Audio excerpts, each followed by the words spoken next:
Ce colloque s'intègre dans le programme Sport, Histoire et Citoyenneté. C'est le 4e colloque. Aujourd'hui, l'objectif, c'est de mettre l'accent sur la dimension culturelle liée à l'olympisme. Le sport n'est pas seulement une pratique, il produit des discours, des images, des représentations, que ce soit évidemment dans les médias, mais aussi au cinéma, la littérature, dans l'art. On va poser la question, effectivement, est-ce qu'il existe un art olympique ? Chers amis sportifs, ou de la culture, je suis vraiment très heureux d'être à Marseille aujourd'hui. La ville de Marseille va recevoir des épreuves des JO, et avec les valeurs que la nouvelle municipalité défendre tout au long de l'année, tout au long de ce mandat, il était normal qu'on puisse venir raconter l'histoire magnifique de ce que sont les JO. À Marseille, on a choisi de prioriser la culture. La culture à travers tous ses vecteurs.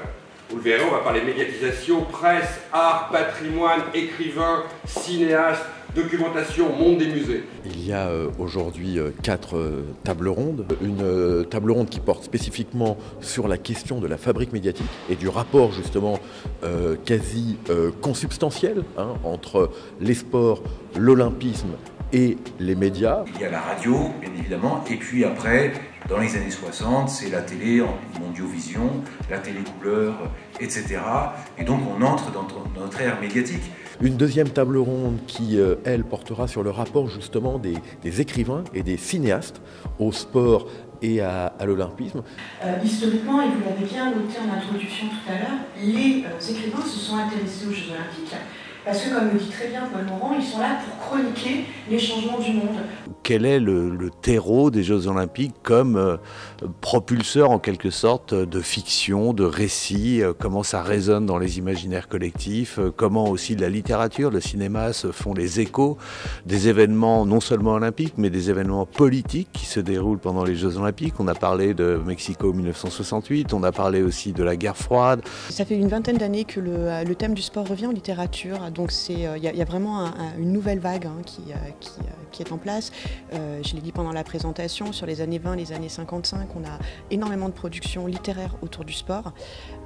Et puis il y a une désaffection pendant une trentaine d'années parce que les gens sont plus tournés vers la télévision, parce que le sport est méprisé des intellectuels.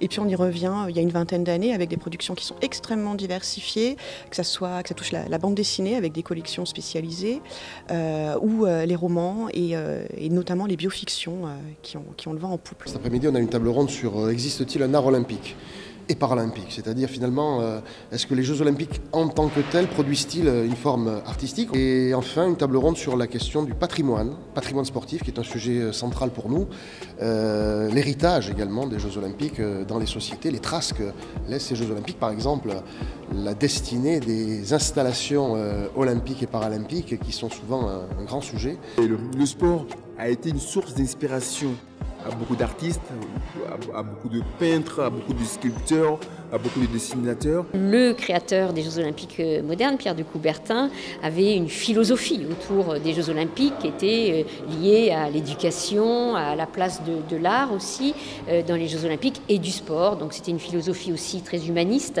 avec des valeurs d'inclusion, d'amitié, de partage. Donc culture olympique, c'est essayer de comprendre quelque chose d'un peu plus large et plus complexe. Pierre, c'était avant tout un éducateur. Et son idée, elle est aussi vraiment d'essayer de donner des outils à travers le sport et à travers tout ce qu'on peut apprendre via le sport, qui sont des choses qui vont servir pour le reste de la vie. En fait, on pourrait parler d'olympisme à tous les niveaux à l'école. C'est-à-dire qu'on pourrait l'utiliser dans toutes les matières. On pourrait dire, on va parler de géographie, où est-ce qu'ils ont eu lieu les Jeux? Ils ont été à tel pays, tel pays, tel pays. Ok, on apprend la géographie.